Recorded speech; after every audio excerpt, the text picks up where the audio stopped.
Olá, turma! Nós vamos dar continuidade aos nossos estudos. Nós vínhamos falando ali sobre a relação entre teatro e cinema, e na aula de hoje a gente vai tratar mais especificamente sobre o cinema e falar sobre a questão, da relação com o desenvolvimento e com influências, que a história do cinema tem na atualidade. Bom, para começar, a gente vai falar aqui sobre um dos pais, da origem do cinema ali, como uma forma de contar histórias, que é o Georges Méliès, que vai ser quem vai unir ali a invenção do cinematógrafo, que era apresentado pelos irmãos Lumière, como ali essa inovação tecnológica, da época. Ele vai ser uma dessas pessoas que vai enxergar no cinematógrafo uma possibilidade de criar artisticamente, A gente já falou sobre isso em algumas aulas anteriores. E aí, com o passar e ele vai utilizar a sabedoria que ele já tinha, ali de técnicas que eram usadas no ilusionismo e no teatro para criar esses universos fantasiosos, contar essas histórias em universos fantasiosos, com essa realidade, diferenciada. Então, ele vai usar essas técnicas aí do ilusionismo e do teatro até para criar o que a gente pode chamar de os primeiros efeitos especiais do cinema. Com o passar do tempo, essas inovações tiveram inovações tecnológicas ali que foram permitindo o desenvolvimento tanto de efeitos práticos como de efeitos realizados digitalmente, como é o chamado CGI. Então aqui a gente vê alguns exemplos, que a gente tem dessa evolução assim, dessa criação de efeitos práticos, que são os efeitos práticos, que a gente fala, são esses que são feitos aqui na realidade, Então, esse dinossauro, esse tubarão ali, isso foi algo que foi produzido ali, foram pesquisados materiais que pudessem ser utilizados para criar essas criaturas ali, no cinema. Então, esses são o que a gente chama de efeitos práticos, Tem esses também, a questão também de criar uma certa ilusão ali com o ângulo, com uma questão do ângulo da câmera também. Essas questões assim mais são chamados de efeitos práticos. Não só esses objetos de cena, essas criaturas, como por exemplo aqui que a gente faz, mas também, por exemplo, dá a ilusão de que um autor é mais alto que o outro, é muito mais alto que o outro. Então, eles utilizam ali técnicas de perspectiva. Isso também são considerados efeitos práticos. E nós vamos ter também os efeitos visuais digitais, que são o CGI, o chroma key, que são esses elementos, essas técnicas ali feitas através de técnicas digitais, no computador, computadorizadas, que servem tanto para criar, essas atmosferas fantasiosas, como é aqui no caso dessa cena que a gente vê no filme Alice no País das Maravilhas, em que praticamente tudo ali criado digitalmente, Mas também para criar uma paisagem realista, mas que seria muito difícil ser feita, Criar ali, como no exemplo, um animal que existe na vida real, mas que colocar ele para atuar com um ator não seria não seria viável. Então eles colocam, usam essas técnicas digitais aí para criar, não só em filmes de fantasia, mas em cenas mais cotidianas também. Então, tanto para criar ali esses elementos mais fantasiosos, como também elementos que são mais realistas, mas que se daria muito trabalho, para se filmar. Como, por exemplo, ali no caso do filme Vingadores, a gente tem tantos elementos mais voltados para os poderes dos super-heróis e das guerras, como também a criação ali do prédio do Tony Stark, Então, a gente tem esses exemplos, assim, que a gente mostra tanto a criação, o uso do efeito visual, do efeito digital, para criar ali a questão mais fantasiosa dos super-heróis, por exemplo, mas também para criar essa questão das cidades, dos prédios e tudo mais. Bom, então esses foram exemplos ali, da influência da produção do Georges Méliès na atualidade. E a gente vai ter outras influências também. Por exemplo, no movimento do expressionismo alemão, que é ali do período entre guerras, pós-Primeira Guerra, pouco antes ali da Segunda Guerra Mundial, a gente vai ter esse movimento, né, chamado expressionismo alemão, e que os filmes eles criados ali nesse período, são considerados como os principais influenciadores ali dos gêneros de terror e de ficção científica, né? Então a gente consegue observar algumas semelhanças, né? Ali, por exemplo, esse aqui é o cartaz do filme Nosferatu, que é desse período do expressionismo alemão, mas a gente tem também aqui a gente consegue observar essas semelhanças nesse filme aqui, já é uma imagem relacionada ao Fred Krueger, né, que é um filme já não tão atual hoje em dia, mas mais recente do que os feitos no expressionismo alemão. A gente consegue observar aqui também, né, algumas relações com o filme Metrópolis, que é desse período do expressionismo alemão, com outros filmes ali na questão. Esse daqui é um exemplo de uma série animada, né, que a gente vê a cidade de Gotham City, do Batman, com certa ali influência das cidades mostradas no filme Metrópolis. Os personagens também, né, a gente consegue observar essa semelhança em alguns filmes de ficção científica, como De Volta para o Futuro. As obras do Tim Burton também, a gente consegue observar bastante características, né, influências do expressionismo alemão em vários filmes ali do Tim Burton. A gente tem aqui esses exemplos com as maquiagens mais marcadas, né, que a gente tem esse exemplo aqui é do filme Gabinete do Dr. Caligari, que é do expressionismo alemão, né? E aqui a gente tem o filme do Edward Mãos de Tesoura. Esse daqui já é um personagem, né, do Pinguim que o Tim Burton colocou no Batman quando ele fez a caracterização, né, do filme dirigido pelo Tim Burton do Batman. E a gente vê essas semelhanças na caracterização com o personagem também do Gabinete do Dr. Caligari. Algumas referências aqui também, né, ao Nosferatu. Então a gente vai ter essas influências ali desse movimento em filmes da atualidade, né? Não só ali na obra do Tim Burton, como a gente viu, mas em filmes de ficção científica, em filmes que envolvem ali histórias de terror. Outra figura importante, né? Outra pessoa, nome importante ali desse princípio do cinema, juntamente ali, ela é contemporânea a Georges Méliès, é Alice Guy. Ela é considerada a primeira diretora e roteirista do cinema. Ela também vê ali, né, vê uma dessas apresentações dos irmãos Lumière, do cinematógrafo, e também vê ali nessa inovação, né, nessa máquina filmadora, uma oportunidade de contar histórias. E ela vai conseguir, né, ali a autorização. Ela tinha ido nessa apresentação com o chefe dela, né, ela consegue a autorização de ser dizendo, né, que ser uma forma ali de poder chamar atenção para a máquina e a empresa poder vender essa máquina filmadora.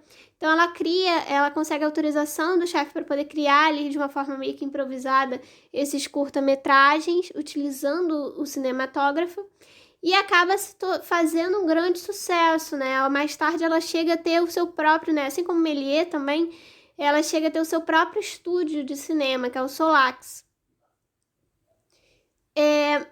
Mas ao contrário ali, né, de Méliès, os filmes da Alice Guy, eles são considerados naturalistas. Então ele não vão ter tanto essa questão fantasiosa de universos muito mirabolantes. Alguns até tem ali um dos primeiros filmes que ela fez envolvia ali uma história infantil, né, que se contava ali uma lenda infantil, mas os filmes que ela vai produzir mesmo com o tempo são mais naturalistas, né? Ela trazia mais essa questão mais de um cinema mais realista nas produções dela. Em 1906, por exemplo, ela vai lançar um dos primeiros épicos bíblicos, que é o Nascimento, a Vida e a Morte de Cristo, que é um tipo de produção que é feita até hoje, né? A gente vê, tem as novelas aí da Record, não é? Que tem essa temática, né, bíblica, mas a gente tem várias produções cinematográficas também ao longo dos anos. Esse foi o primeiro épico bíblico, né, foi feito por ela no cinema, mas a gente tem vários, como por exemplo A Paixão de Cristo, né, que foi um filme que foi um marco do cinema também, uns anos atrás. E a gente vai ter, né, essa influência, então, consegue observar essa influência das produções da Guy hoje em dia. tanto essa questão de um cinema mais realista, de tentar trazer, ainda por mais que não fosse muito comum na época, ela tentava trazer uma atuação que fosse mais natural. Então ela, em vez de pedir, né, que os atores fizessem uma atuação mais expressiva, mais teatral, ela pediu o contrário. Ela, como diretora, pedia que os atores tentassem agir o mais natural possível. Claro que para a época, né, para os padrões da época, ainda não é tão natural como a gente tenta fazer, como os atores tentam, né, trazer hoje em dia, como a gente vê nas produções de hoje em dia. Ainda tinha, né, um pouco essa questão dessa expressividade teatral, mas é porque era algo que estava ali no começo, né, estava começando a ser feito. Tem uma questão também de que ela também foi uma das primeiras a ter elencos interraciais nas suas produções, num período em que o racismo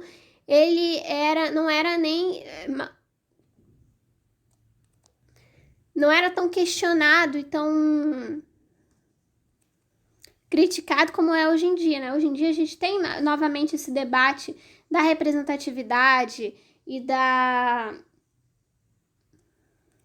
do racismo, da discriminação sendo mais discutido. Na época não se tinha isso, e ela já trazia, assim, né, se tinha, a verdade, como um absurdo, assim, de pensar em ter elencos interraciais, por exemplo, não só no cinema, mas em todas as áreas, né? Essa questão da segregação era muito forte. E ela já trazia ali, inclusive ela foi considerada, né, uma das primeiras produções audiovisuais com um elenco composto inteiramente por pessoas negras, é uma produção da Alice Guy. Além desses roteiros, né, dessas histórias que ela contava, ela também, desses curta-metragens, né, ela também produzia cenas do cotidiano, filmes de viagem e phonoscenes. Essas cenas do cotidiano, né, podem ser, muitas pessoas relacionam também com a produção audiovisual de hoje em dia na questão da internet, por exemplo, com relação a, tipo, ao que até há pouco tempo era chamado de daily vlog, por exemplo, aos filmes de viagem também, com relação a canais de YouTube que são dedicados a vídeos sobre viagem, e os phonoscenes era o que a gente pode considerar como os precursores ali dos videoclipes, que ela gravava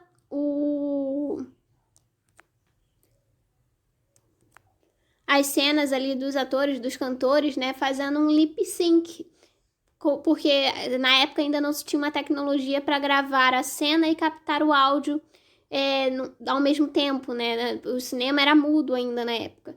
Então, para fazer esses phonoscenes, ela gravava assim, ela tinha a gravação do áudio separado, gravava ali o cantor, né, fazendo esse lip sync, e depois sincronizava o áudio com a cena. Então fazia assim, né, e trabalhou com vários músicos famosos, assim, importantes na época. Então uma das influências na atualidade, né, do trabalho da Alice Guy seria esses videoclipes também. Mas outra questão também que é importante a gente ressaltar é a questão do reconhecimento e do trabalho, né, da presença feminina nos estúdios de cinema. No início, né, na época ali que a Alice Guy começou a sua produção, a presença feminina nos estúdios de cinema era comum, ainda mais depois de um período ali de guerra, em que os homens foram servir, né, nas guerras, e as mulheres ficaram, né, para trabalhar, e aí elas trabalhavam em diversas áreas. Então, ali no cinema, que era algo que estava efervescendo, né, nesse período, a presença feminina ela era muito comum. Não apenas ali na atuação, mas também, como a própria Alice Guy, né, que a gente falou, na questão da direção, do roteiro, na equipe técnica. Então, a presença feminina ela era muito forte. Depois, com o retorno, né, com o fim da guerra, que elas foram se afastando, né, da área. A própria Alice Guy, ela se afasta da indústria do cinema após se divorciar. Inclusive, o estúdio, né, que ela construiu fica pro ex-marido dela. E aí, por conta disso, com o tempo, essas contribuições tão importantes, né, da produção do trabalho da Alice Guy foram sendo esquecidas por muitos estudiosos da área. Algumas pesquisas que eu fiz tem um vídeo que eu vou deixar até linkado para vocês depois, da Natália Milano. Ela é uma produtora, né? Ela é atriz e também estudante de cinema, formada em cinema, né? Que produz vídeos aí para a internet sobre o cinema, fez vídeos também em parceria já com Adoro Cinema. E ela fez uma série de vídeos chamado O Álbum das Mulheres Incríveis, em que ela fala, em cada vídeo ela fala sobre uma figura feminina importante em qualquer área, assim, né? Ela tem vídeos falando sobre a Frida Kahlo, tem vídeos falando sobre a Beyoncé, vídeos falando sobre a Malala, e tem um vídeo falando sobre a Alice Guy. E ela fala, né, que ela é a Natália Milano, ela fala que ela é alguém que é formada em cinema, ela estudou fora até, fez cursos, fez pós-graduação, e ela só não tinha ouvido falar sobre o trabalho da Alice Guy. Então, pra gente ver, né, como mesmo alguém que teve ali essa oportunidade de estudar até fora, né, de fazer vários cursos, de ter vários contatos sobre a teoria do cinema, e não teve contato ali com essa produção tão importante, essa contribuição tão importante da Alice Guy. E essa questão da falta de reconhecimento, ela vem sendo questionada, né, atualmente também. Hoje em dia, por exemplo, né, até os dias de hoje, em mais de 90 anos de premiação, apenas uma mulher ganhou o Oscar de melhor direção. E no total, acho que de 5 apenas foram indicadas, né? 5 diretoras mulheres. Essa questão da representatividade, da discriminação, isso vem sendo muito questionado, não só ali, né, com relação à presença feminina, mas também, né, com relação a essa discriminação racial, por exemplo. Isso é algo que vem sendo muito discutido, especialmente, assim, eu trago esses 2 exemplos de Oscar, né, porque é uma premiação importante da indústria do cinema e que traz muita visibilidade, né, apesar de a gente termos conseguido modificar algumas ideias, né, erradas, né, melhorar aí algumas questões com relação à representatividade, isso ainda está muito longe de estar perfeito, isso ainda é algo que é muito questionado, muito discutido. Aqui, por exemplo, né, nós temos, nessa imagem aqui, seria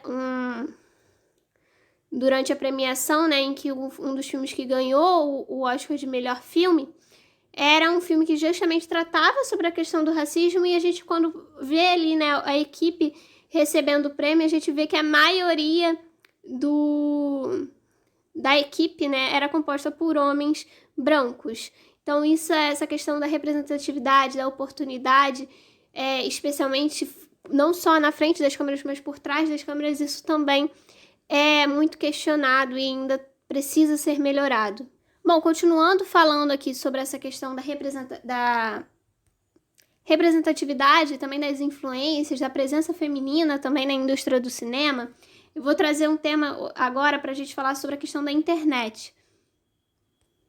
A princípio, a gente pode não conseguir imaginar a questão da internet e essa questão da representatividade, da presença feminina na indústria do cinema com relação à origem do cinema, né? Com o cinema que era feito lá atrás, no começo.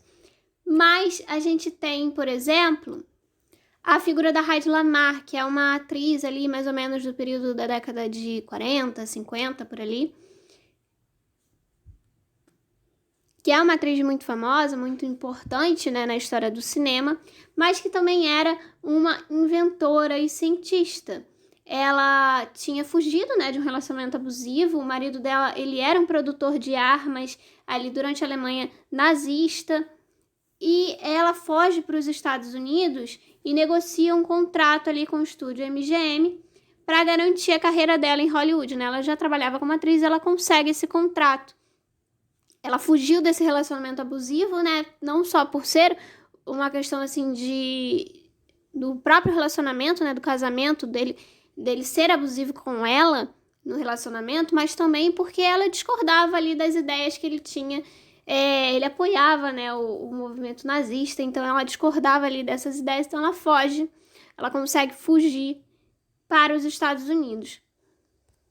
Mas por ter sido casada com ele, até ela tinha muito conhecimento, né? Ela era também inventora, ela era cientista e ela tinha muito conhecimento também ligado à questão de guerras e produções bélicas. E é ela que vai ter a ideia de um sistema que melhorasse o uso dos torpedos durante essa guerra, né? Durante a guerra aí contra os nazistas. Isso porque nesse período, né, estava tendo muito essa utilização e os torpedos, eles eram um tipo de arma que conseguia sofrer uma interferência ali do lado inimigo, né? Eles conseguiam mudar ali a rota desses torpedos, desses mísseis, invadindo ali as ondas, né, que eram utilizadas para os sinais que eram transmitidos para enviar esses torpedos. E mais ou menos nesse período em que a Lamar tem essa ideia desse novo sistema, havia tido ali um acidente em que um dos torpedos havia sido redirecionado pelo lado inimigo e acabou atingindo ali uma cidade, um local de civis ali e matando muitas crianças, por exemplo, muitas pessoas inocentes que não estavam relacionadas à guerra e muitas crianças. Então a Lamar, ela estava muito chocada com essa história, né, e preocupada, então ela acaba tendo essa ideia. Ela não estava necessariamente, dizem, né, que ela não estava ali necessariamente trabalhando, tipo, tentando ter uma ideia para criar esse sistema, e sim que ela estava, segundo a história, né, ela estava numa apresentação de música, né, cantando com um colega dela, e em que eles ficavam se alternando na música. Uma hora ele cantava, outra hora ela cantava. E aí ela, tendo esse conhecimento, né, de como funcionava a produção bélica, como funcionava o sistema usado ali pelos torpedos, ela teve essa ideia, assim, de criar esse sinal que, assim como ela e o colega dela estavam se alternando na música, o também se alternaria, tornando, assim, mais difícil de sofrer essa interferência do lado inimigo. E aí ela cria o sistema de alternância de sinal de rádio, que mais tarde deu origem à telefonia celular móvel e ao Wi-Fi. Então a gente tem essa relação aí que eu falei entre essa questão da presença feminina do cinema, essa questão da internet e da origem ali, né, da origem do cinema, da história da teoria do cinema. E aí algo que tem, né, essa origem, essa relação na origem, né, assim, de ser um sistema que foi criado por uma atriz, que além de atriz também era inventora, após se inspirar ali durante uma apresentação de música. Hoje em dia também essa questão da internet, das redes sociais, isso está muito ligado à questão da produção audiovisual também. Essas redes sociais como TikTok, Instagram, próprio Facebook também, né, Snapchat, YouTube, eles trazem um acesso mais fácil a vídeos e também a possibilidade de mais pessoas poderem produzir vídeos, né, ali também com o avanço da tecnologia dos smartphones, né, da gente ter câmeras nos celulares, poder gravar e compartilhar esses vídeos. Outra relação também que a gente pode estabelecer, né, do uso da internet com a origem do cinema é que quando a gente estudou, né, falou ali sobre como o cinematógrafo foi inventado, né, lá no comecinho, antes mesmo de Méliès e de ele seguir, os filmes que eram feitos, né, pelos irmãos Lumière, que inventaram ali, que são os que conseguiram a patente do cinematógrafo, né, e outras pessoas que criaram filmadoras parecidas, eles faziam vídeos que mostravam cenas cotidianas. Então eram pessoas saindo de uma fábrica, eram trens chegando à estação, essas cenas assim mais cotidianas. E exatamente esse tipo de vídeo que a gente vê muito comumente sendo compartilhado pelas pessoas aí nas redes sociais hoje em dia, cenas assim mais banais mesmo do nosso cotidiano. Então essa é outra relação aí que a gente pode estabelecer da origem, né, da produção audiovisual, do cinema, com a produção audiovisual hoje em dia, com o uso da internet e das redes sociais hoje em dia. Bom, eu vou encerrando por aqui. Na semana que vem a gente dá continuidade aos nossos estudos. Se tiverem alguma dúvida, podem entrar em contato comigo. A gente se vê na próxima aula.